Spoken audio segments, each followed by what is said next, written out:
There's darkness across the face of the earth, and that the Lord wants to seed it all with the sons and daughters of light. It's the privilege of igniting people in the light. And my greatest joy was the discovery that my call was not to succeed in ministry. My call was to help people succeed in theirs, wherever they were, and that all of it was ministry. You need to have an unhurried time with God.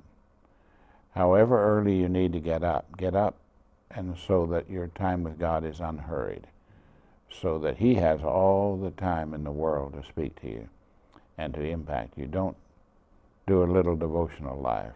A little devotional time will not do it. When I shared this with the CEOs, one of the key CEOs said, "You don't understand how busy I am." And my spontaneous response was, "You evidently do not know who you're going to meet." We're trying to buy the hotel and make it our campus in Kona.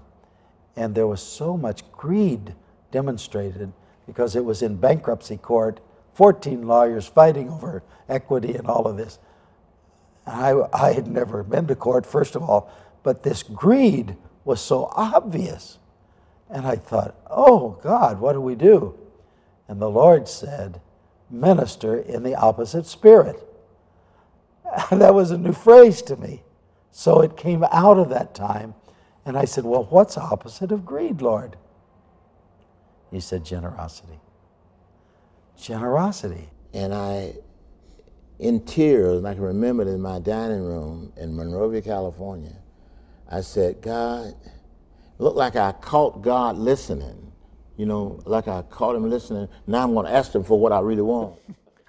And I said, God, would you redeem my name? Would you redeem my name? I've had the privilege of discipling in now 5 generations of teenagers. And I've been able to look in a long-term period of what makes a generation like it is. And I am really convinced this is an utterly unique one. I think God has waited a long time for a generation that thinks like that, where they have no compromise, no in-between, no a little bit of that and a little bit of this, where they're wanting to throw a digital switch in their life and go for everything. I would that you were cold or hot. God didn't mind either of those two. The Bible never says, don't be an atheist. It just says, make sure the God you worship is the real one. The great need in the new generation of preachers in America is for preachers with passion. Zinzendorf said, I have one passion.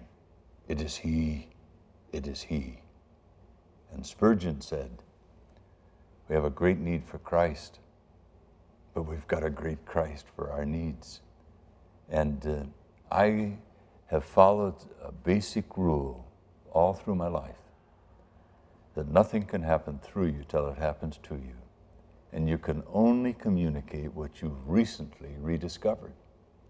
Richard Baxter said, I preach as a dying man to dying men and women, as if never to preach again.